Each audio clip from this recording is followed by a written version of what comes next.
Anne Lauvergeon, on l'a vu, les déchets, principale source d'inquiétude pour le grand public. Est-ce que c'est un frein au développement du nucléaire aujourd'hui? Quand on parle déchets en général, qu'ils soient ménagers, industriels, c'est toujours très négatif. Quand on parle de déchets nucléaires, effectivement, on déclenche la peur. Est-ce que vous pouvez comprendre que pour le grand public, il y a encore des craintes, peut-être irraisonnées, mais des craintes? Ah, mais je crois que les peurs, les émotions font partie des choses que le monde du nucléaire n'a pas assez entendues. Manque de transparence de votre part? Manque de transparence historique, mais surtout manque de compréhension. Il y avait toujours un discours très rationnel, ne vous en faites pas, on s'en occupe, et vous n'avez pas à regarder.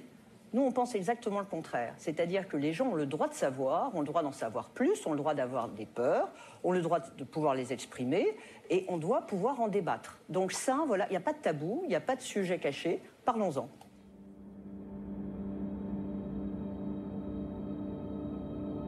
Parlons-en. Depuis qu'elle existe, l'industrie nucléaire donne le sentiment de nager en eau trouble. Les efforts d'explication d'aujourd'hui ne suffisent pas à rassurer les populations. Un récent sondage de l'Union européenne révèle que les 3/4 des Européens ne croient pas ce que lui raconte l'industrie nucléaire. Au cœur de cette crise de confiance, la peur des déchets radioactifs. Alors parlons-en.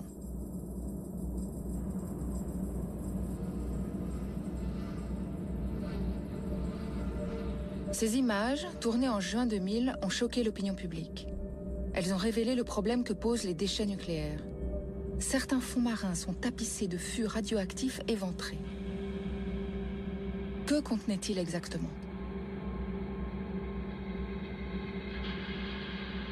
Les déchets les plus dangereux naissent au cœur des réacteurs nucléaires. Pour alimenter une centrale, les assemblages d'uranium, un minerai radioactif, sont placés dans le cœur du réacteur. L'uranium est le combustible d'une centrale. Dans ces assemblages, l'uranium réagit. C'est la fission nucléaire. Les atomes d'uranium projettent des particules, les neutrons, qui percutent les autres atomes et les cassent. Ils libèrent alors une très forte énergie. Les assemblages d'uranium chauffent et le réacteur fait bouillir de l'eau. Les turbines produisent alors de l'électricité. Au bout de quelques années, les assemblages sont épuisés et doivent être changés. On les retire du réacteur pour les mettre dans des piscines où ils vont refroidir plusieurs années. Ils sont devenus un déchet radioactif.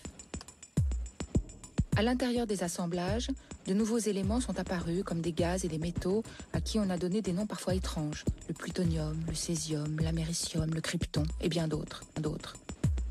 Leur durée de vie va de quelques fractions de secondes à plusieurs millions d'années.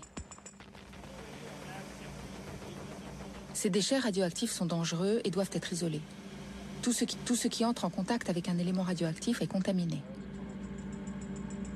Les tubes d'uranium sont donc des déchets, mais aussi tout ce qu'ils touchent. L'eau et les liquides, les bâtiments, les outils et les vêtements des travailleurs.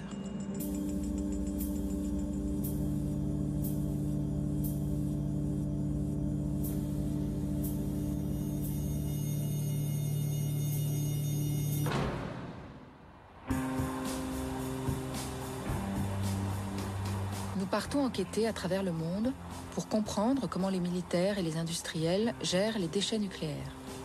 Représente-t-il un risque pour les populations?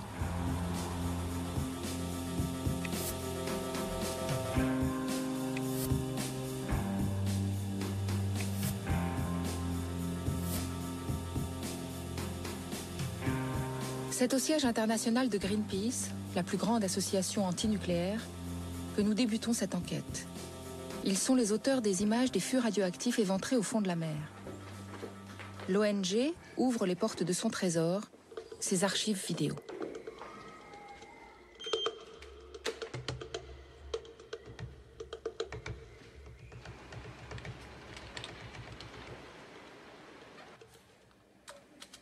Mike Townsley a participé à toutes les campagnes contre les rejets de déchets radioactifs en mer.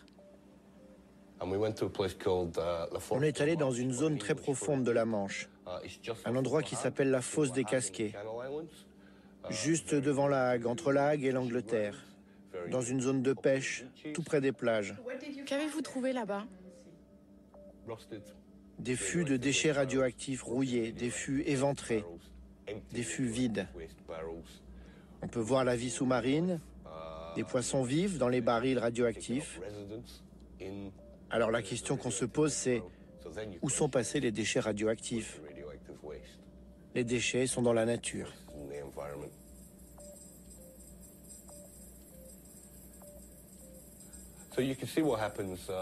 Là, vous pouvez voir ce que c'est devenu. Ça n'a pas disparu dans un grand trou noir au fond de la mer. Ça pollue la mer, ça arrive dans la chaîne alimentaire et ça risque de finir dans votre assiette. Ces particules radioactives qui peuvent se retrouver dans la chaîne alimentaire sont-elles dangereuses?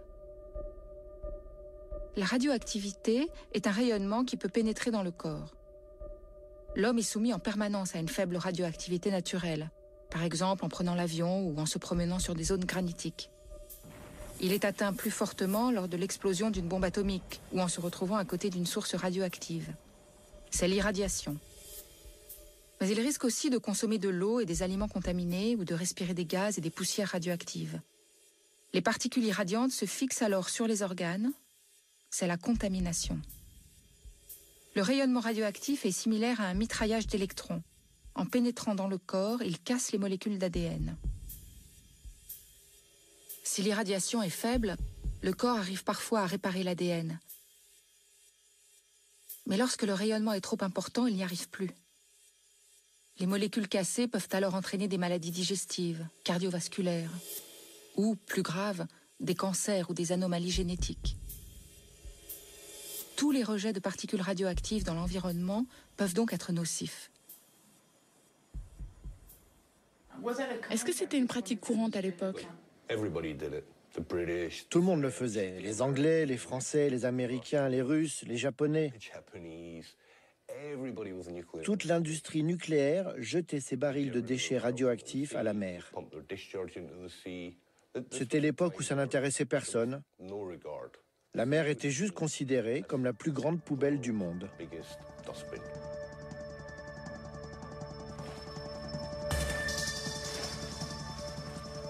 Les chiffres de l'Agence internationale de l'énergie atomique sont éloquents. En moins de 50 ans, les pays nucléarisés ont immergé plus de 100 000 tonnes de déchets dans les différents océans. Les Britanniques ont, à eux seuls, rejeté 80% du total. Et la Suisse, qui n'a pourtant aucune côte, arrive seconde au palmarès.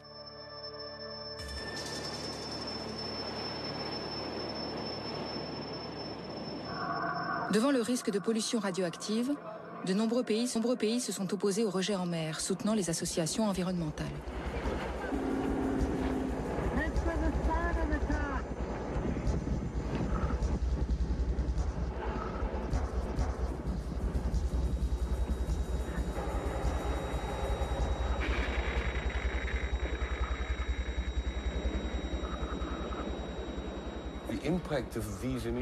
Grâce à l'impact de ces images, on a fini par remporter une victoire. Et ça a pris encore 10 ans avant qu'on gagne définitivement la campagne. Et on a réussi à arrêter les rejets en mer de déchets radioactifs à partir de bateaux. En 1993, un traité des Nations Unies a finalement interdit l'immersion de tout déchet nucléaire. La France est la dernière à signer l'accord. Cette interdiction est une victoire pour la protection de l'environnement. Mais de nombreuses zones d'ombre existent encore sur la gestion des déchets radioactifs. Le nucléaire a été développé par l'armée et il est très difficile de savoir ce qu'ils ont fait avec les déchets. Beaucoup d'informations sont protégées par le secret militaire.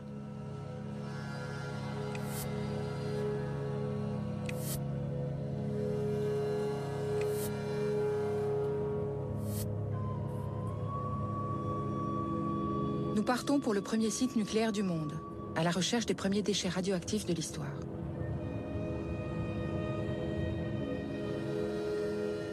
En 1942, en pleine Seconde Guerre mondiale, le site de Hanford est choisi par l'administration Roosevelt pour développer l'arme nucléaire. C'est le projet Manhattan.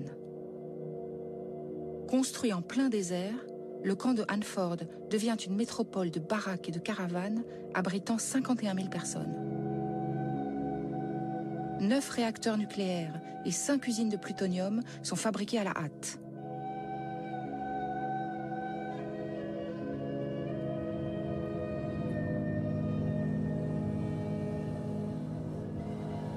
Le lieu historique de Hanford apparaît aujourd'hui comme un vaste territoire à l'abandon entouré de barrières. La plupart des installations militaires semblent fermées. Le département de l'énergie américain, propriétaire du site de Hanford, refuse de nous laisser entrer.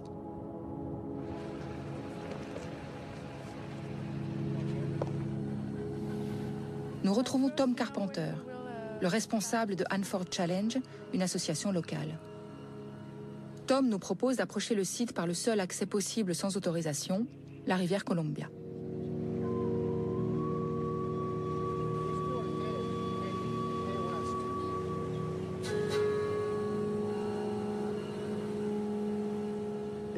Ils ont choisi un endroit isolé. Comme ça, si jamais il y avait un problème, une explosion par exemple, elle ne tuerait pas beaucoup de personnes et la contamination ne toucherait qu'une région dont personne ne se soucie trop.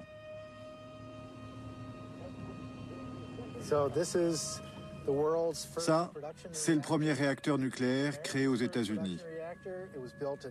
Il a été construit en 1943 pour produire le plutonium des armes nucléaires. On l'appelle le réacteur B. Il a fabriqué le plutonium pour la bombe de Nagasaki.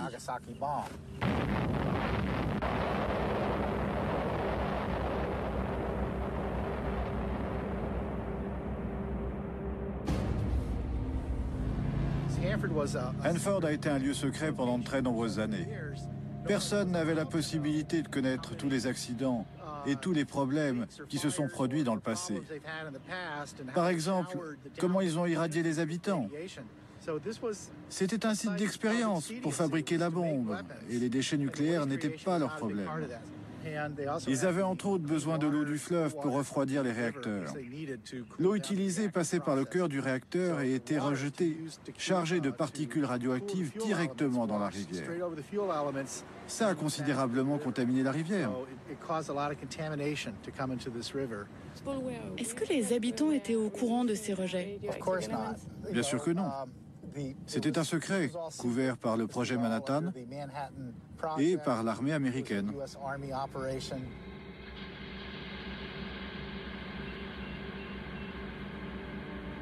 Le fond de la rivière Columbia contient encore une pellicule de sédiments radioactifs que personne ne sait enlever et qui continue à contaminer l'eau. Mais le plus choquant, c'est ce que montre cet extrait de film. À l'époque, les responsables du site laissaient les familles de Hanford profiter de la rivière sans les informer du danger qu'ils couraient.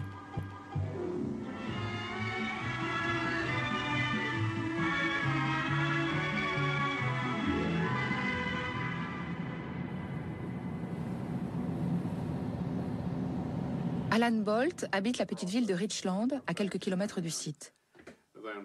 Il était l'un des ingénieurs nucléaires de Hanford. Je suis arrivé à Hanford en 1963. J'avais juste 21 ans et je venais de finir mes études. J'étais jeune, je croyais mes chefs. Je suivais leurs ordres. En fin de compte, j'ai réalisé que pendant 20 ans, ce qu'ils me disaient n'était pas tout à fait vrai. Hanford n'était pas vraiment un bon site parce que les déchets de l'usine étaient rejetés dans l'environnement. J'étais très choqué par les fortes concentrations des produits chimiques. En 20 ans, ils ont construit tout ça et ça a foutu le bordel.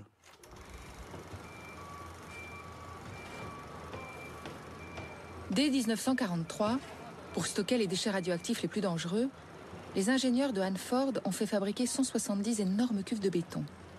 Elles peuvent chacune contenir un immeuble.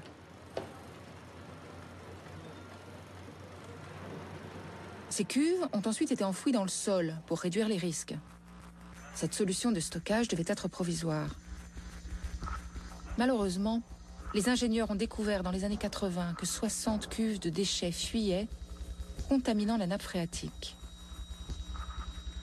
Aujourd'hui, il reste encore 200 millions de litres de mélasse très radioactive qu'il faut neutraliser au plus vite.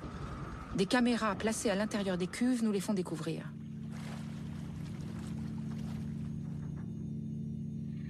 Vider les cuves est un énorme défi technologique. Une usine pour piéger les déchets dans du verre est actuellement en construction. En attendant, sous les cuves, la contamination radioactive progresse toujours. Même si on vit dans le désert et qu'il ne tombe que 15 cm de pluie par an, le peu d'eau qu'il y a pousse les déchets radioactifs vers la nappe phréatique. Donc, pour des centaines de milliers d'années à venir, les nappes phréatiques autour du site resteront toxiques. Il y a des produits chimiques qui viennent des réacteurs et qui coulent jusqu'au fleuve. Le chrome, par exemple, va affecter les bancs de saumon. Ils pondent sur le sol, le chrome remonte et contamine les œufs. C'est toxique pour les alevins.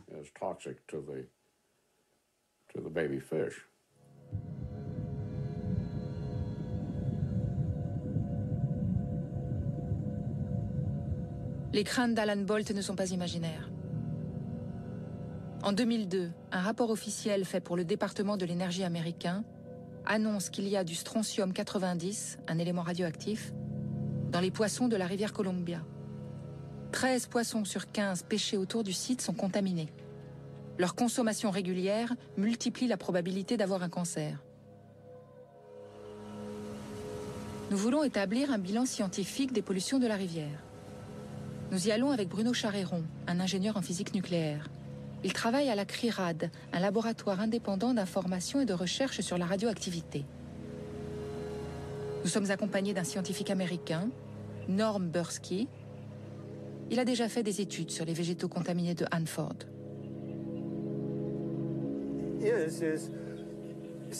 Ici, c'est l'endroit le plus contaminé du monde occidental. Et comme vous pouvez le voir, il n'y a aucun problème. Comme tu disais, Tom, ils ont modifié le rivage ici. Ils ont fait du remplissage. Il y avait de gros rochers là. Ils ont tout modifié depuis ma dernière visite.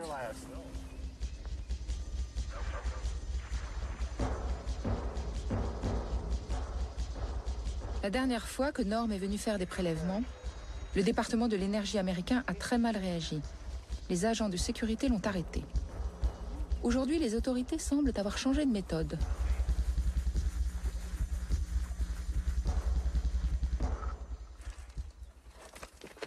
Les arbres contaminés ont été coupés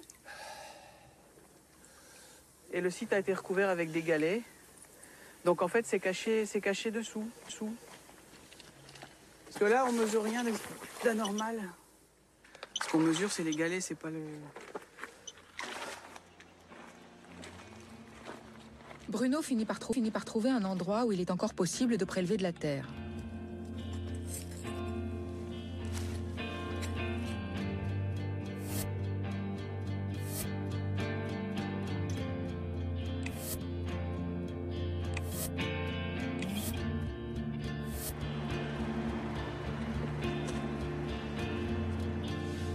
Au laboratoire de la CRIRAD, l'équipe scientifique analyse la terre et l'eau de la Columbia River.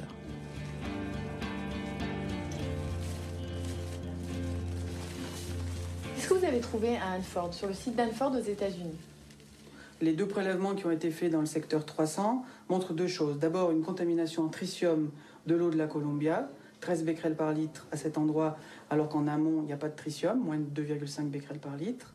Et deuxièmement, une contamination à la fois par de l'uranium, déséquilibré avec son radium. Il y a 4 fois plus d'uranium que de radium, et ça, c'est pas naturel. C'est donc bien de l'uranium lié au fonctionnement du site. Et puis de l'europium-152, qui est un élément artificiel. Le site de Hanford reconnaît une contamination, par exemple, par du tritium dépassant les limites de potabilité, de 121 km² de surface d'eau souterraine. En clair, ce site continue à fuir en permanence, à entraîner des éléments radioactifs dans les eaux souterraines qui progressivement migrent vers la Columbia River parce que pour certains d'entre eux, iode 129 et technétium 99, il n'y a pas de méthode de décontamination opérationnelle.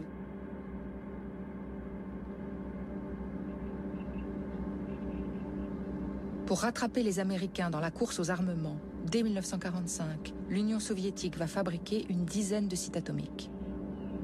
Pendant plus de 30 ans, aucune information ne passe le rideau de fer.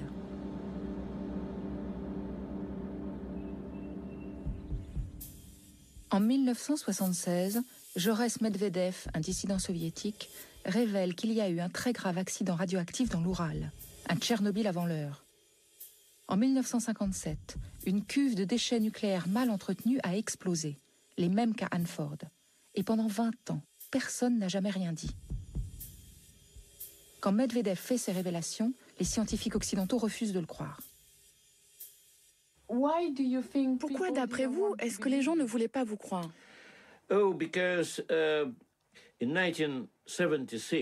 Parce qu'en 1976, tous les pays occidentaux se posaient la question de développer ou non l'énergie nucléaire.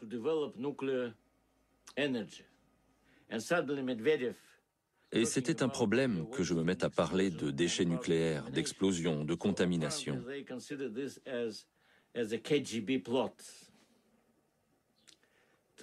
Pour résoudre le problème que je leur posais, ils ont décidé de dire que c'était un complot du KGB, fait pour effrayer l'opinion publique occidentale. Le responsable des questions nucléaires en Grande-Bretagne a déclaré que ce que je disais était faux, que c'était impossible. En fait, la CIA savait que c'était vrai, mais elle gardait le secret. Pourquoi? Probablement pour la même raison. Ils ne voulaient pas causer de problème à l'industrie nucléaire. On leur avait conseillé de ne rien dire. Mais le problème des déchets existe toujours. Il existe bien au Japon, en Angleterre, aux États-Unis, en France, en Russie et dans d'autres pays. Et comment ils gèrent les déchets nucléaires, ça, nous l'ignorons. Nous partons en Russie. L'accident nucléaire de 1957 a eu lieu dans l'Oural, dans la région de Tcheliabinsk.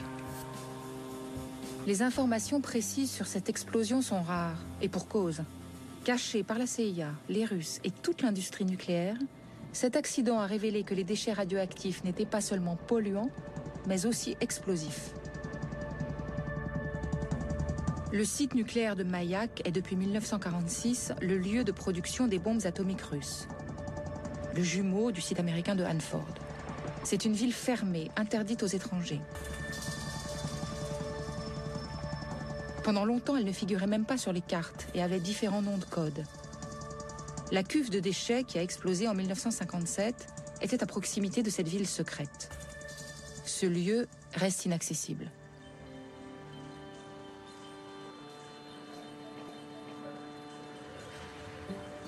Pour comprendre les conséquences de cette catastrophe, nous allons à Tatarskaya Karabolka, un des villages les plus contaminés par les retombées radioactives.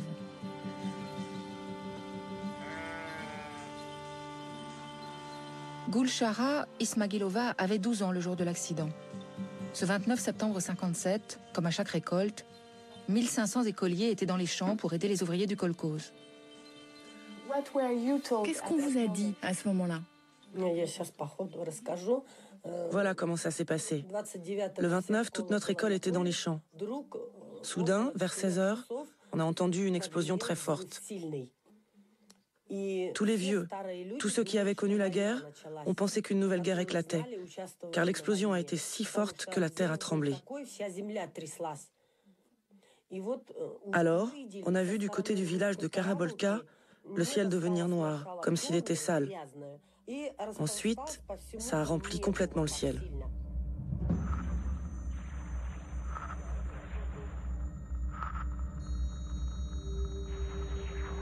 Ce que les habitants ignoraient, c'est qu'une cuve de déchets radioactifs de très haute activité venait d'exploser à cause d'une panne de système de refroidissement. L'explosion eut une puissance équivalente à 75 tonnes de TNT. Des radioéléments ont été projetés à plus d'1 kilomètre d'altitude, contaminant près de 15 000 km². Plus de 200 personnes moururent sur le coup et 270 000 furent exposées aux radiations. Cet accident nucléaire est le plus grave que le monde ait connu avant Tchernobyl. Mais tout fut gardé secret. 2 jours après la catastrophe, les ouvriers du kolkhoz retournèrent à l'école chercher les enfants pour travailler dans les champs.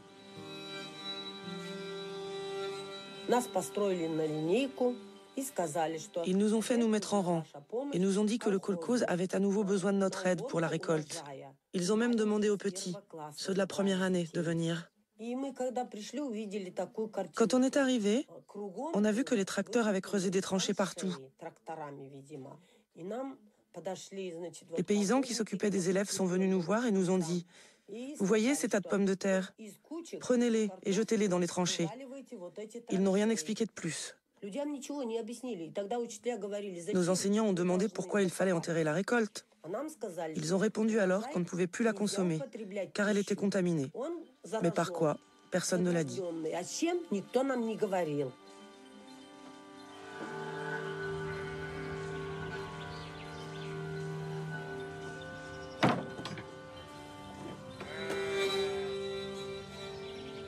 Nous n'arrivons pas à obtenir un bilan précis de la catastrophe. Des études existent, mais rien ne prouve leur fiabilité. Et aucun registre de cancer public ne nous permet de connaître l'impact sanitaire sur les habitants des villages. La région reste très marquée par l'accident et 800 km² de territoire contaminé sont fermés. Le site de Mayak et ses activités restent secrets.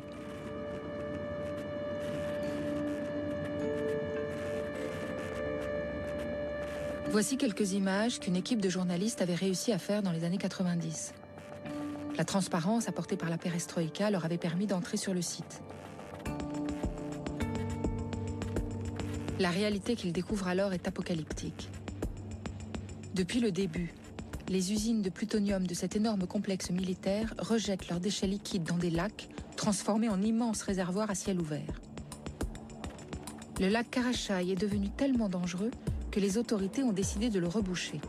Opération délicate commentée par le journaliste d'ITN.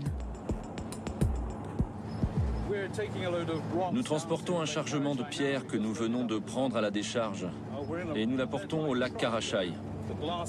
Nous sommes dans un camion blindé, les vitres sont blindées, le toit et les côtés sont blindés avec 5 tonnes de plomb. Malgré toute cette protection, on nous dit que pour arriver jusqu'au lac, décharger les pierres et revenir, nous n'avons que 12 minutes. Tout ça à cause de la puissance de la radiation près du lac. Le lac Karachai est l'un des lieux les plus radioactifs de la planète. Quand les chauffeurs s'approchent du liquide, la radiation est tellement forte qu'ils ne doivent pas mettre plus de 3 minutes pour déverser leur chargement de cailloux. J'espère qu'on ne va pas tomber en panne. Aujourd'hui, le lac Karachai est rebouché. Pour stocker les déchets nucléaires que le complexe continue de produire, les ingénieurs ont creusé d'autres lacs plus grands. Il s'agit toujours de réservoirs radioactifs à ciel ouvert, mais plus dilués. Nous découvrons cependant que les lacs de déchets sont à la source et contaminent le principal cours d'eau de la région, la rivière Tetcha. Elle alimente de nombreux villages avant de se jeter dans le fleuve Ob, qui traverse toute la Sibérie jusqu'à la mer de Kara.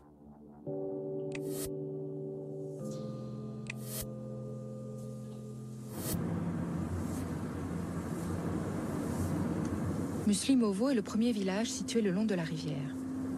Pour enquêter sur la contamination de la région par les déchets radioactifs, nous y allons avec Christian Courbon, un scientifique du laboratoire de la CRIRAD. Il parcourt et mesure depuis 20 ans les zones irradiées de la planète. Sur la route, nous croisons la rivière Tetcha.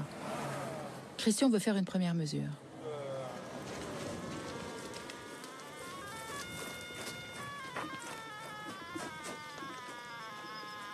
Oula, déjà c'est chaud là. Juste là. Juste au pied des escaliers, on est à 1400 chocs secondes.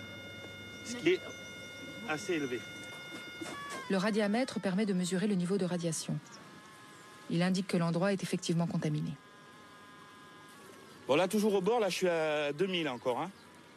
Lisière de l'eau, 2004, 2006, 2008, 3000, 4000, 5000. C'est complètement pourri là. Là c'est hallucinant. 5000 chocs secondes, c'est 50 fois le niveau de radioactivité naturelle.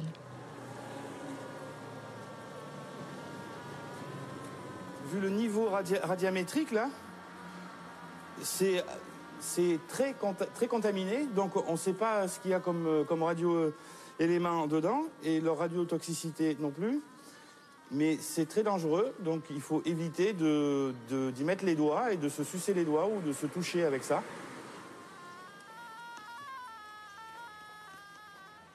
Là je suis monté à 16 000. 16 000 chocs. C'est énorme.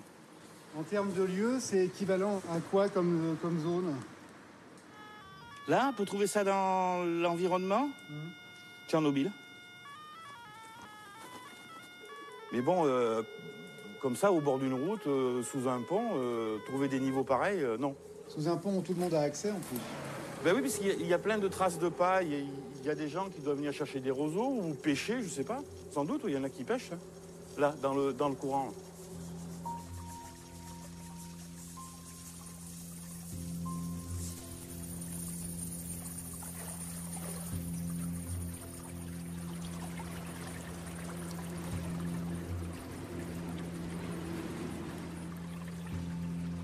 L'accès de cette rivière devrait être fermé.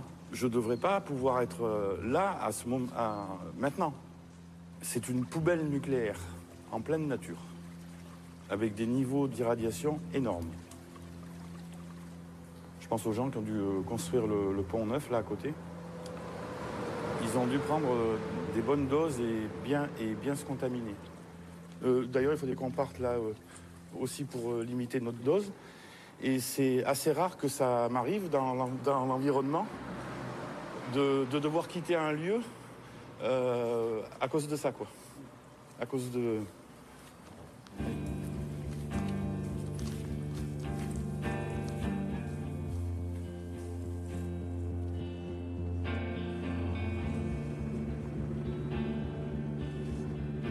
La rivière est contaminée depuis 50 ans. Le gouvernement a déjà fait évacuer de nombreux villages. Muslimovo est le dernier. Les maisons y sont détruites une à une. Seules quelques familles vivent encore au milieu des ruines.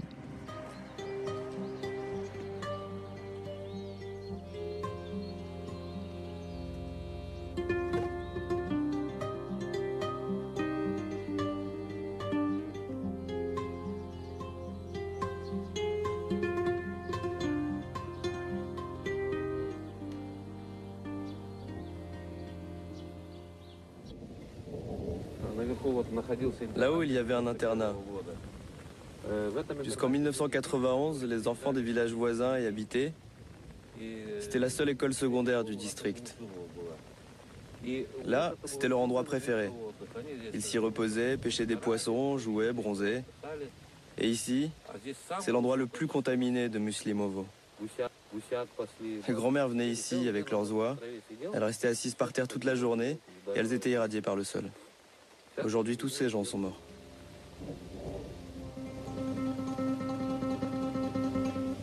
Comment les autorités ont-elles pu laisser les enfants et tous les habitants du village sans les informer des dangers? L'internat a fermé et en 1993, le gouvernement de Boris Eltsine a décidé de dire la vérité. L'époque était à l'ouverture et au changement. La Russie avait des envies de transparence, oubliées depuis. Alexei Yablokov est un homme politique russe. Membre de l'Académie des sciences, il était le conseiller du président Eltsine sur les questions d'écologie. À l'époque soviétique, tout ce qui était lié au nucléaire était secret. La catastrophe de Tchernobyl en 1986 a été l'une des causes de la politique de transparence de Gorbatchev. Le Parti communiste a reconnu qu'on ne pouvait plus vivre dans une société où tout était caché. C'était dangereux, il fallait révéler certains secrets. L'industrie nucléaire a commencé à dire la vérité. Entre autres, Mayak était une entreprise secrète. Personne ne savait ce qui se passait là-bas. Les accidents ont été totalement cachés. On savait, grâce à certaines rumeurs, qu'il y avait là-bas des choses graves tenues secrètes. Les catastrophes de Mayak ont eu un impact sur la vie de dizaines de milliers de personnes. Alors nous avons commencé à en parler.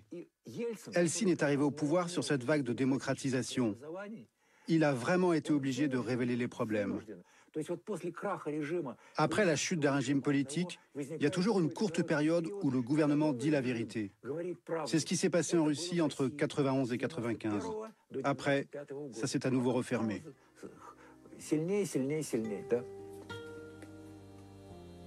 Depuis 1995, il est de nouveau très difficile d'obtenir des informations en Russie. À Muslimovo et le long de la rivière Tetcha, il reste aujourd'hui une génération entière sacrifiée au nom du secret nucléaire. Le gouvernement propose 1 million de roubles aux habitants pour quitter le village, soit environ 20 000 €. Ces indemnités ne permettent pas à tous de partir. Certains ont décidé de s'accrocher à cette terre qui est la leur. Combien de personnes de notre village sont déjà mortes de cancer? Mais qu'est-ce qu'on peut faire? Où aller? Avec nos petites retraites, nous resterons vivre ici jusqu'à notre mort, on n'a pas le choix.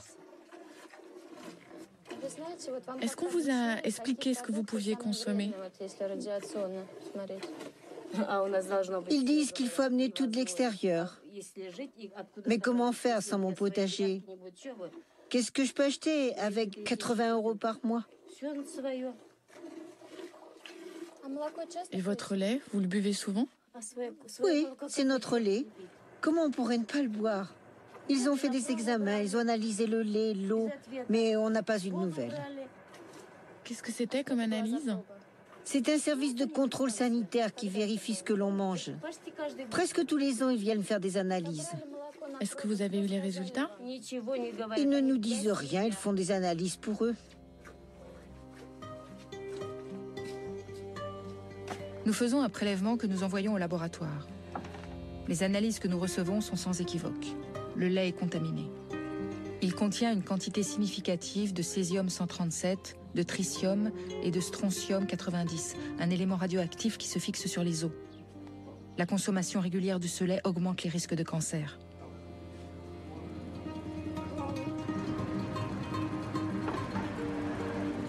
À Tcheliabinsk, la grande ville voisine, se trouve le FIP, l'hôpital spécialisé dans le nucléaire, qui analyse le lait et où la population passe régulièrement des examens, sans jamais connaître les résultats.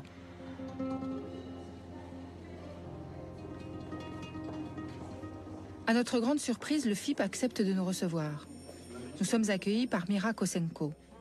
Elle est responsable du service d'épidémiologie et s'occupe donc de suivre l'état de santé des populations. Je voudrais que vous me racontiez en quoi consiste votre étude.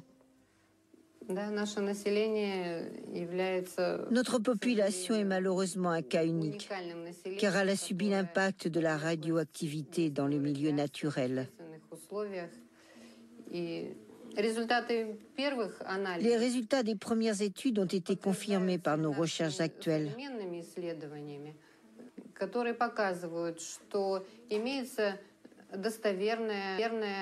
Elle montre qu'il y a une relation évidente entre la dose d'irradiation reçue et le taux de cancer, ainsi que la mortalité due à ces cancers.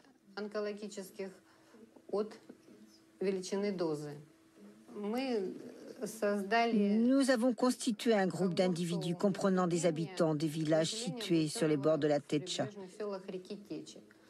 Ce groupe est constitué d'environ 30 000 personnes. Aujourd'hui, nous les observons depuis 50 ans. Ce médecin avoue donc que la population de Muslimovo est étudiée depuis les années 50. Ils ont laissé volontairement plusieurs générations vivre en territoire contaminé.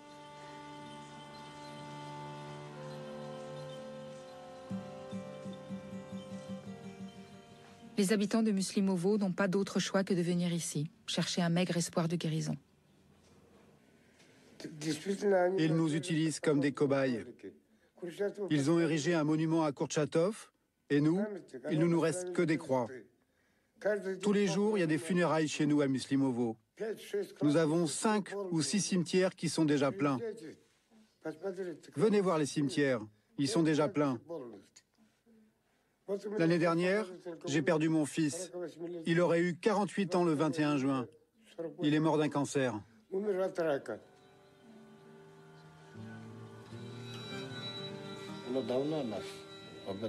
Il aurait fallu nous prévenir depuis longtemps. Et puis nous déplacer. Nous vivons là-bas comme des cobayes.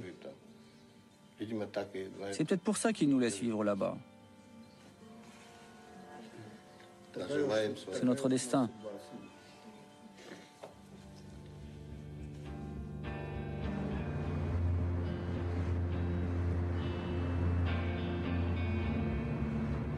Après de nombreuses demandes, nous obtenons enfin un rendez-vous avec un responsable politique de la région.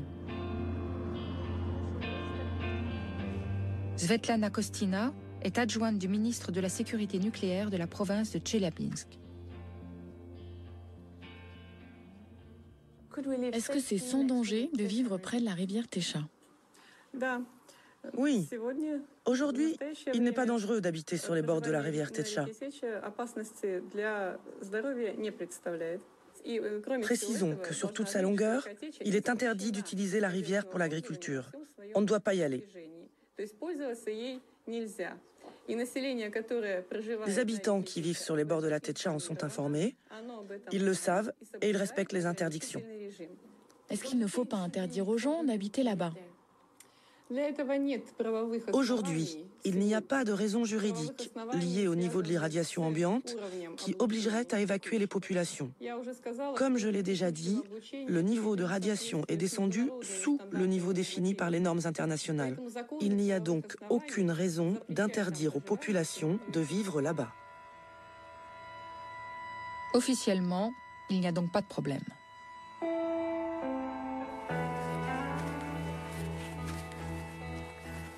Dans Muslimovo, les bords de la rivière Techa sont interdits d'accès.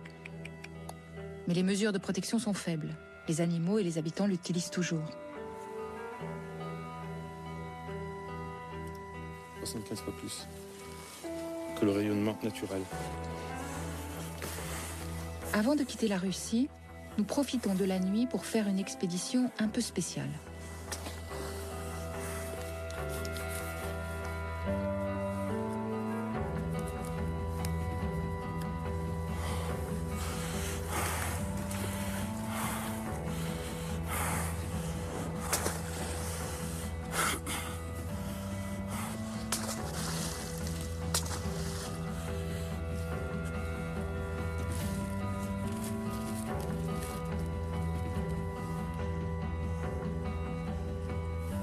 C'est gros ou pas?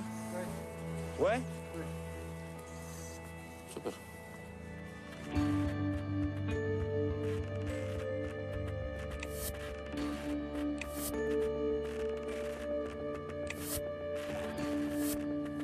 De retour au laboratoire de la CRIRAD, Christian prépare les analyses.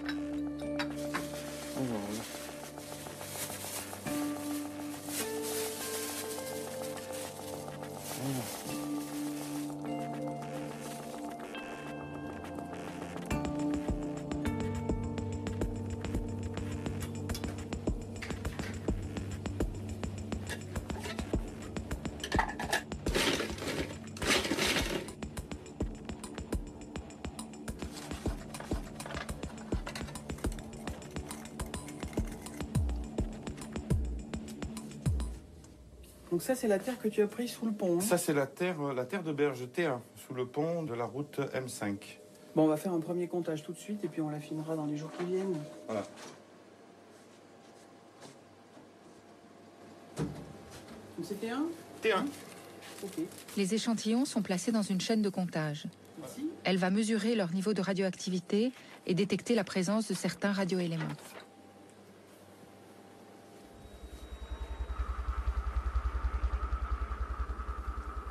Donc là, je l'ai centré sur le césium 137. Oui, mais c'est... Il n'y a pas photo. Il y a une bonne contamination au césium 137. Hein. Ah oui, ça c'est plus que net. Hein. C'est même énorme. Après plusieurs jours, les résultats définitifs sont prêts. Alors, les analyses en laboratoire montrent d'abord qu'il y a toujours aujourd'hui une contamination importante de l'eau de la rivière Techa par du tritium, ce qui n'apparaît pas dans les publications officielles. Deuxièmement, cette contamination de l'eau a induit et continue à induire une forte accumulation, en particulier de césium 137 dans les terres des berges, avec des concentrations en césium qui transforment vraiment ces terres en déchets radioactifs. On a mesuré jusqu'à 180 000 becquerels par kilo dans la terre prélevée au niveau du pont. Et donc, évidemment, des doses de radiation pour les populations qui marchent sur ces sols qui sont importantes. Ensuite, puisqu'il y a une contamination de l'eau, des sols, il y a ensuite transfert vers la chaîne alimentaire, contamination des poissons. On a mesuré plus de 600 becquerels par kilo sec dans les poissons prélevés à Muslimovo. Contamination du lait, 24 becquerels par kilo en césium-137, ce qui fait que la population qui vit à Myslimovo, à la fois par la radiation qui émane des terres au bord de la Techa, par la contamination de la chaîne alimentaire, eh bien, elle est exposée à des doses qui sont tout à fait importantes. Vous allez dire que Myslimovo est un village contaminé? On peut vraiment se poser la question de savoir comment se fait-il que Myslimovo, aujourd'hui, ne soit pas évacué. Quelques jours plus tard, des analyses complémentaires montrent que les sédiments de la rivière Techa sont contaminés de manière importante par les radioéléments les plus toxiques, le plutonium 239 et 240. Le niveau atteint plus de 2200 becquerels par kilo, alors qu'il devrait être de 0. Le plutonium est l'explosif d'une bombe atomique. Militaires ou civils, les usines nucléaires ont tout un point commun. Elles produisent obligatoirement des déchets radioactifs qu'elles rejettent en partie dans l'environnement.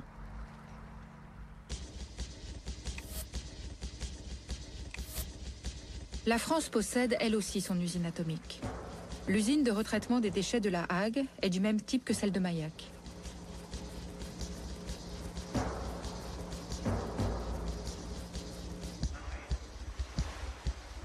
Yannick Rousselet, de Greenpeace France, étudie depuis 20 ans l'impact de cette usine sur l'environnement.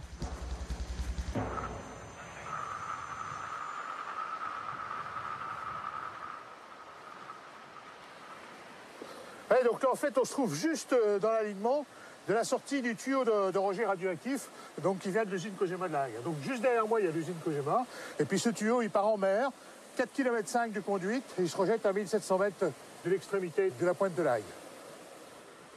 Ici, en dessous, là, on a l'équivalent de 33 millions de fûts de 200 litres de déchets nucléaires qui, tous les ans, passent ici à travers donc ce tuyau et sont rejetés en mer. Si ces produits étaient conditionnés dans des fûts, depuis 1993, il serait formellement interdit de les rejeter.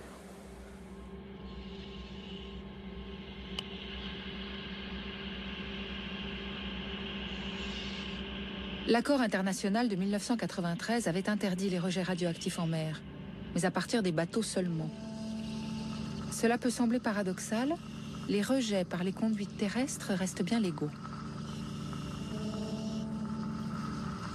La conduite de l'usine de La Hague rejette chaque jour 400 mètres cubes de déchets radioactifs dans les courants de la Manche. On peut mesurer certains éléments comme l'iode 129 jusque dans l'Arctique. Greenpeace a filmé ses équipes de plongeurs en train de faire des prélèvements sous-marins.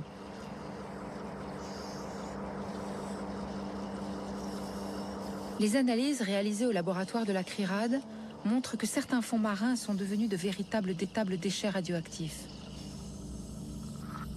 Cette conduite rejette césium, cobalt et autres éléments que l'on retrouve ensuite dans toute la chaîne alimentaire, dans les algues, les crustacés, les mollusques.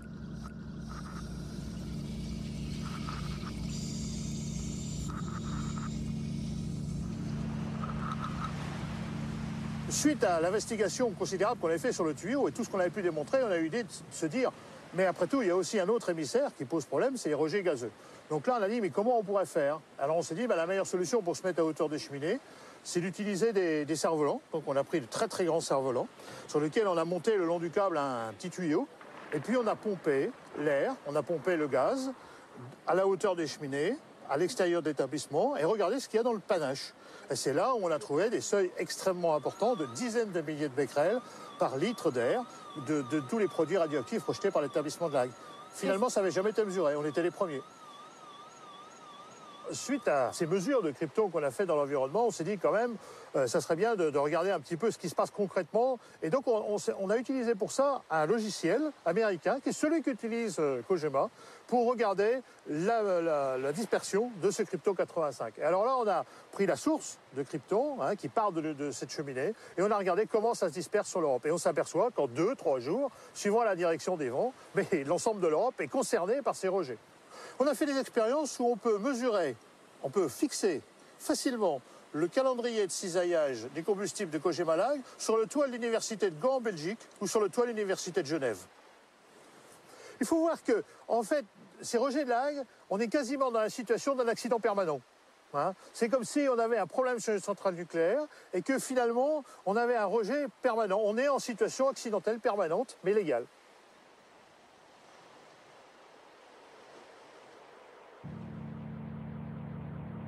Les prélèvements faits autour de l'usine de La Hague ont été analysés par Bruno Charéron du laboratoire de la CRIRAD.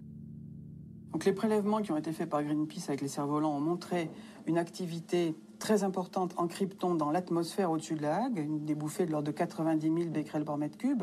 Et comme ces bouffées interviennent chaque fois qu'il y a de la dissolution, autrement dit en permanence durant les heures ouvrables, le fonctionnement de l'usine, il y a en moyenne des niveaux de krypton qui peuvent être, selon les mesures d'ailleurs d'Areva aujourd'hui, de l'ordre de 1000 becquerels par mètre cube, en permanence, en moyenne annuelle, dans certains villages autour de La Hague. Autrement dit, les gens autour de La Hague respirent en permanence du krypton radioactif, en clair de l'air radioactif.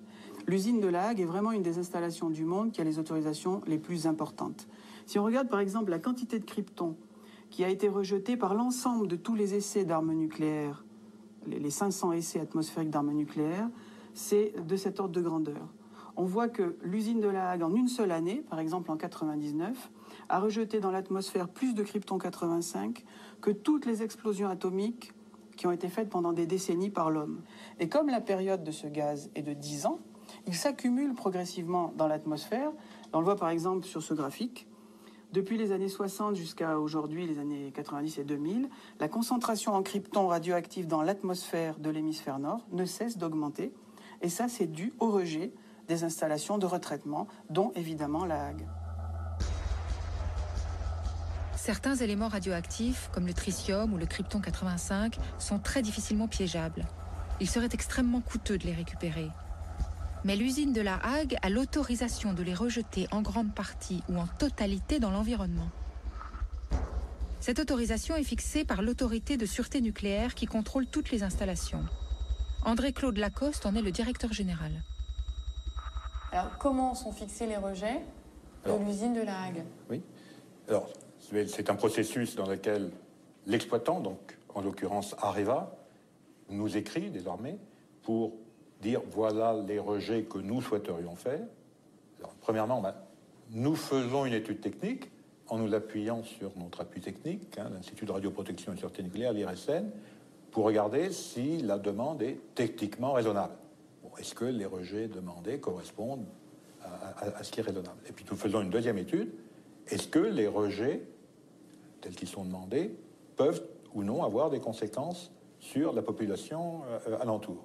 Bon, et nous essayons ensuite de fixer un niveau d'autorisation de rejet aussi faible qu'il est possible en tenant compte de ces deux éléments. Quand on cisaille les barres de combustible, on relâche des gaz rares, dont le krypton-85 par exemple. C'est typiquement un gaz qu'on ne peut pas piéger, et donc la norme va être proportionnelle à l'activité de l'usine. Est-ce que c'est correct? Face à une situation de ce genre, nous disons à Cogema, regardez la façon dont vous pouvez modifier vos processus, regardez la façon dont vous pouvez piéger tel ou tel rejet, et nous vous fixons telle échéance pour nous présenter les résultats de vos recherches. Est-ce qu'on peut piéger le krypton-85? Jusqu'à présent, non. Mais nous avons demandé à Cogema de chercher à réduire ses rejets sur ce genre de sujet. Ce n'est pas facile, je veux dire.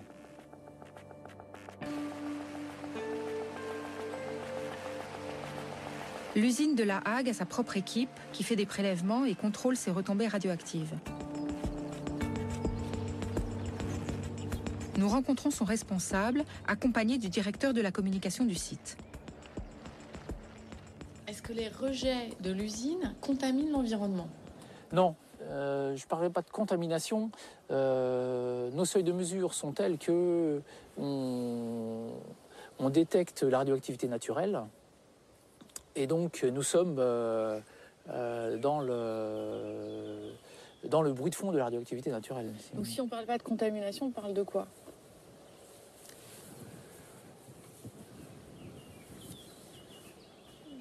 Moi, je parle d'absence d'impact. Enfin, il y a...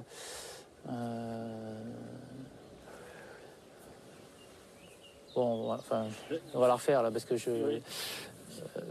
Le responsable de la communication de l'usine intervient. La question, c'est est-ce que l'environnement est contaminé, quoi? Voilà. Oui. Donc, l'environnement, il n'est pas contaminé. Non, il n'est pas contaminé. Il n'est pas contaminé. Vous avez des traces, vous avez des traces, surtout des traces dans l'environnement. Il n'y a pas de contamination.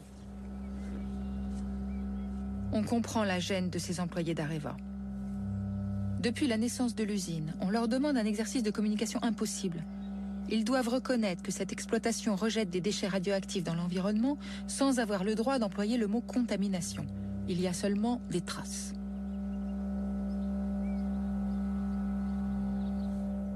On sait qu'il y a des rejets radioactifs dans l'environnement, mais l'industrie nucléaire nous dit que ces rejets ne sont pas dangereux puisqu'ils sont en dessous des normes sanitaires. Le problème, c'est que lorsqu'Areva dit « nous sommes en dessous des normes », la bonne question, c'est est-ce que ces normes sont pertinentes? Et le problème, c'est qu'elles ne le sont pas. Ces normes sont basées sur le modèle Hiroshima-Nagasaki, où là-bas, les gens ont été exposés à une irradiation intense, mais externe et très courte. À La Hague, ça n'a rien à voir.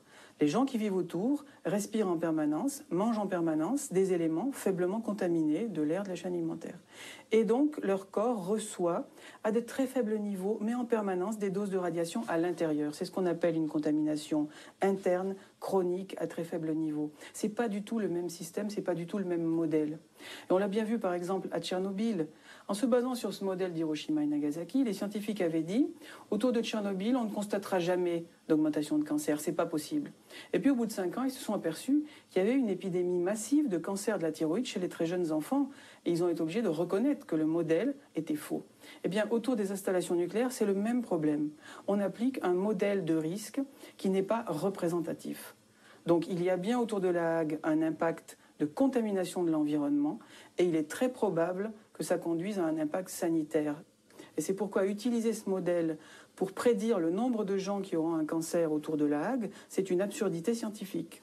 Être soumis à de faibles doses de radiation, ça augmente les risques de cancer. Ce ne sont pas les associations qui le disent, c'est la Commission internationale de protection radiologique. Cette commission considère, en ayant pris en compte les études qui existent sur l'homme, sur les animaux, que le modèle de risque sans seuil est le modèle le plus réaliste. Autrement dit, que considérer que toute dose, même très faible, augmente bien les risques de cancer, c'est le modèle qui rend le mieux compte de la réalité. Les usines de retraitement sont responsables de 80% des rejets radioactifs en Europe. Les associations environnementales et certains politiques vont jusqu'à remettre en cause leur nécessité. Pourquoi retraiter les déchets ? Notre enquête nous conduit à dresser un bilan précis de cette technologie qui est présentée comme un recyclage. Sur les plaquettes d'Areva, le cycle du combustible apparaît en circuit fermé. Les déchets ne sont même pas indiqués. Quand on recycle une bouteille en verre, on réutilise 100% de la matière. Qu'en est-il pour les déchets nucléaires ?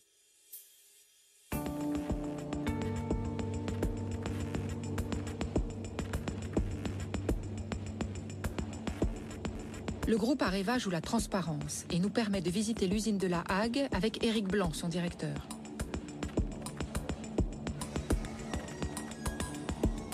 Nous enfilons la tenue des travailleurs du nucléaire, combinaison Areva, chaussettes Kojima et kit de sécurité.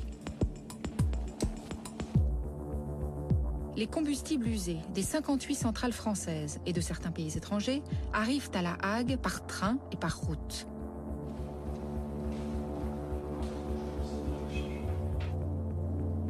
Ils sont ensuite déchargés dans des enceintes totalement hermétiques par des robots. Tout contact avec le combustible serait mortel. Voilà, donc là on va s'approcher de la cellule de déchargement elle-même. C'est cette cellule qu'on aperçoit à travers le hublot blindé ici. On aperçoit le pont de déchargement dont la pince est en train de descendre sur la tête de l'élément combustible. Et on va voir l'élément combustible lui-même qui va être soulevé. Après le déchargement, les combustibles sont placés dans des piscines en attendant d'être retraités. Ils doivent encore refroidir et perdre de leur activité.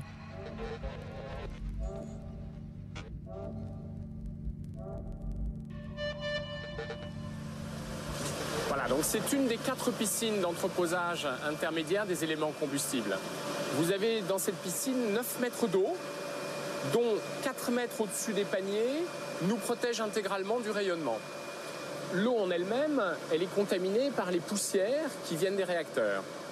Et l'eau est filtrée en permanence par les pompes que vous voyez le long des bassins. Combien de temps est-ce que les combustibles sont entreposés en fait ? On estime qu'en moyenne, si je fais une moyenne, on les entrepose 5 années. La France a retraité des déchets étrangers, européens et japonais. Mais aujourd'hui, c'est essentiellement les 1400 tonnes de combustible français qui arrivent ici chaque année. Quand ils quittent les piscines, ils sont cisaillés et dissous dans un bain d'acide nitrique. Ce procédé permet de séparer les différentes matières présentes dans les barres. Il reste à la fin 95% d'uranium, 1% de plutonium et 4% de déchets ultimes.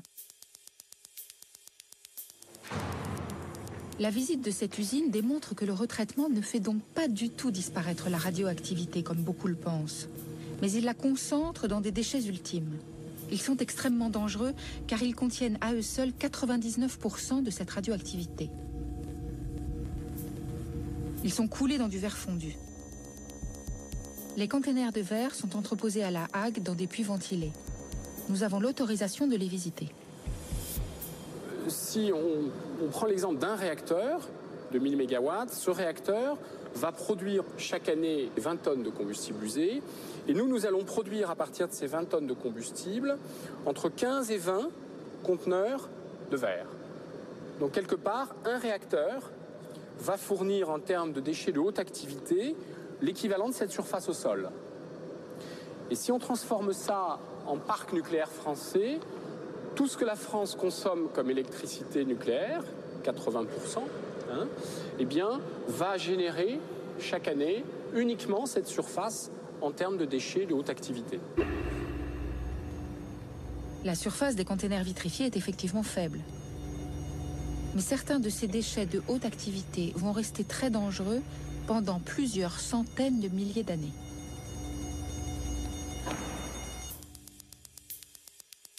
Si on ne peut rien faire des déchets ultimes, le plutonium, lui, est réutilisable. Il contient énormément d'énergie. Il est mélangé à de l'uranium et constitue un nouveau combustible, le MOX. Ce combustible est effectivement réutilisé. Il alimente en partie une vingtaine de centrales en France. Mais le plus gros volume de matière récupéré lors du retraitement, c'est l'uranium.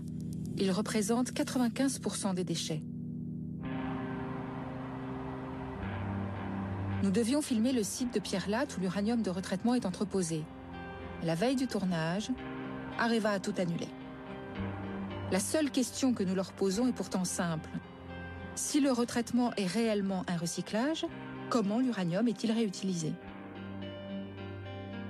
Nous n'avons plus l'autorisation d'entrer sur les sites nucléaires, mais Jacques-Emmanuel Saulnier, le porte-parole d'Areva, nous reçoit. Que devient l'uranium de retraitement d'EDF ?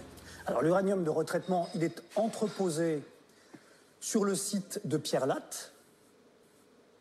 Et au moment où le client souhaite le réutiliser, c'est une sorte de bas de laine qu'il se constitue, une réserve d'énergie, de matière première, puisque le nucléaire a cette caractéristique que c'est une énergie recyclable.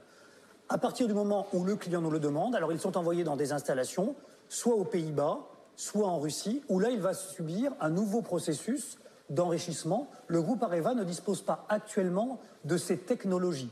Et donc, cet uranium issu du retraitement est envoyé dans les installations en Europe ou en Russie et donc réinjecté ainsi dans le cycle. On envoie de l'uranium de retraitement qui est réenrichi. Qu'est-ce qui revient ? Alors ça, il faut que vous posiez la question aux clients, puisque nous transposons chez eux, à leur destinataire, à leur demande, la matière pour qu'elle soit à nouveau enrichie et qu'ensuite elle soit transformée en combustible. Elle reste leur propriété. Il faut leur demander leur taux d'utilisation et la manière dont ils vont le réutiliser derrière. Le client en question, c'est EDF. L'uranium français part donc en Russie. Mais nous n'en saurons pas plus, ni de la part d'Areva, ni de celle d'EDF. Que devient exactement l'uranium de retraitement français ? Nous décidons de retourner en Russie.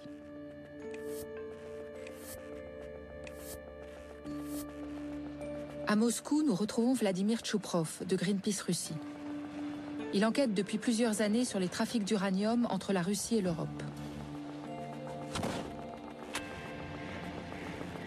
Les matières qui viennent de France partent en fait à Tomsk, au milieu de la Sibérie. Vladimir nous y accompagne. Nous comprenons l'incroyable périple de l'uranium de retraitement français. Il quitte Pierre-Latte dans le sud de la France, parcourt 900 km jusqu'au Havre en train, puis 3500 km jusqu'à Saint-Pétersbourg en bateau et encore 3200 km en train pour finir ici, au fin fond de la Sibérie. Quand elle arrive à Tomsk, cette matière dangereuse a parcouru près de 8000 km.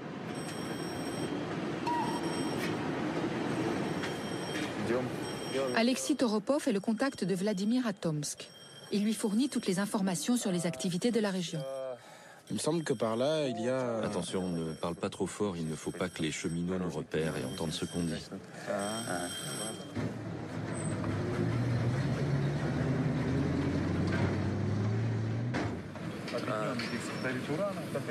Il transporte l'uranium et les matières radioactives dans la direction de Seversk.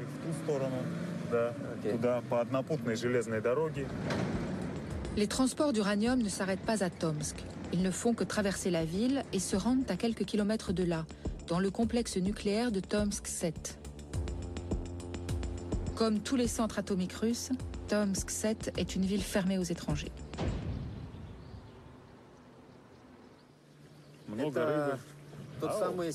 Alors c'est ça la ville secrète de Tomsk 7. Oui, on l'appelle aussi Seversk. Combien a-t-elle d'habitants? 125 000 environ. Elle est bien protégée. Oui. La ville secrète de Seversk et le complexe nucléaire sont entièrement entourés de barbelés. Et le territoire qui entoure l'usine a évidemment des protections supplémentaires.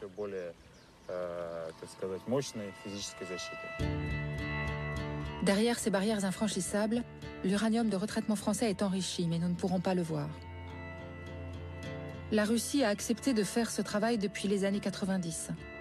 L'enrichissement permet de fabriquer du nouveau combustible pour les centrales. À cette époque, le pays en faillite n'avait plus les moyens d'entretenir ses installations nucléaires ni de payer son personnel. L'État et l'industrie nucléaire avaient donc proposé aux pays étrangers d'importer leur combustible irradié. Le développement de ce commerce de déchets radioactifs et de matières nucléaires a soulevé une forte opposition.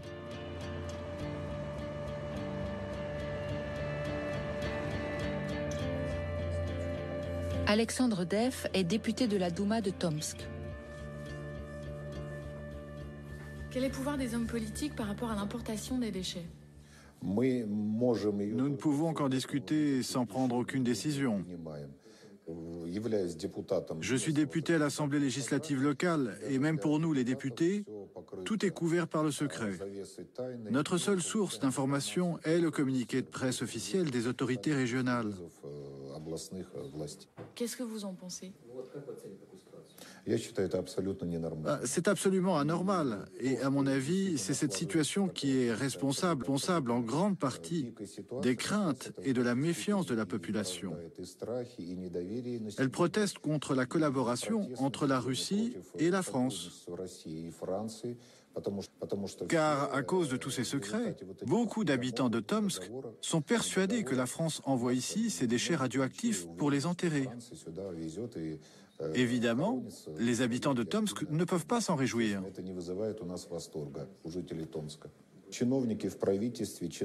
Les fonctionnaires du gouvernement et de l'industrie nucléaire doivent toucher des sommes très importantes pour l'importation de ces déchets radioactifs. Je pense que c'est une grave erreur et que la Russie ne doit pas signer de tels contrats.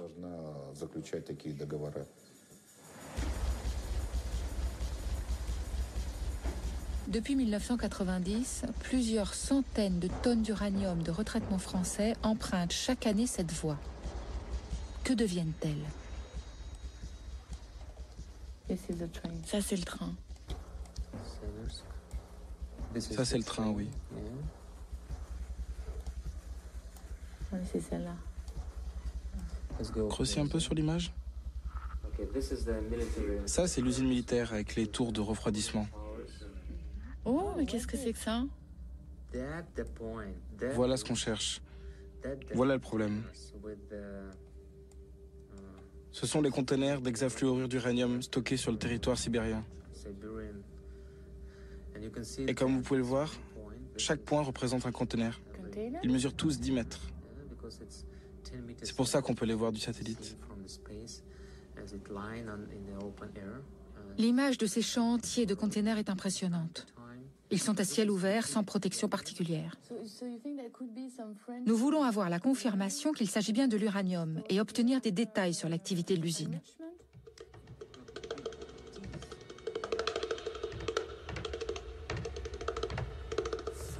Des journalistes français sont ici. Ce sont des journalistes de la télévision franco-allemande. Alexis, notre guide, essaie de convaincre des responsables et des officiels de nous rencontrer. Французские журналисты, Пятый канал, французско-германский канал. Они вас заинтересуют Юрий Герасимов. Они будут, знаете, что, Юрий Герасимов.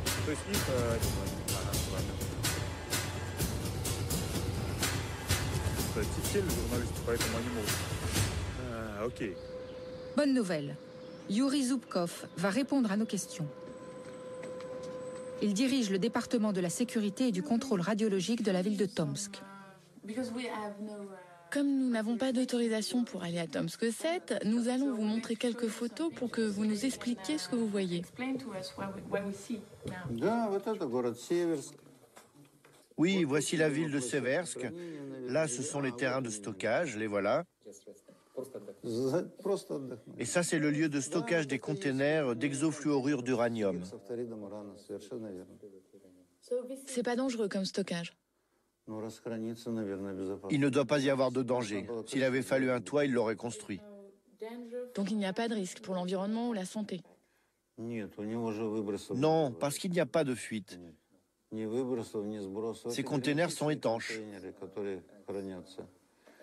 Le risque, c'est seulement qu'un avion s'écrase dessus. Dans ce cas, il y aura un nuage contaminé. Mais c'est loin des quartiers habités. Pour être franc, on a un territoire tellement immense que quelques hectares soient occupés par ces containers, moi personnellement, ça ne m'inquiète pas. Alors, que devient l'uranium français une fois qu'il est arrivé ici? Ici, on le transforme. On le transvase des containers utilisés pour le transport dans des containers locaux. Ensuite, on l'enrichit en uranium 235 pour pouvoir en faire du combustible pour les centrales nucléaires. Après la transformation, ce combustible est renvoyé en France sous forme de gaz enrichi.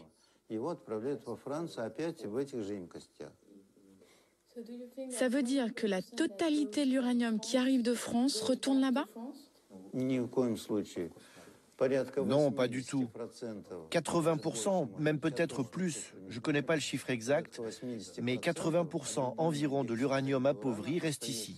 Il est stocké sur notre site. Voilà l'information que nous cherchions. La France abandonne des tonnes d'uranium appauvri au fond de la Sibérie. Il est peu radioactif, mais constitue une forme de déchet qu'il faut surveiller et conserver dans de bonnes conditions.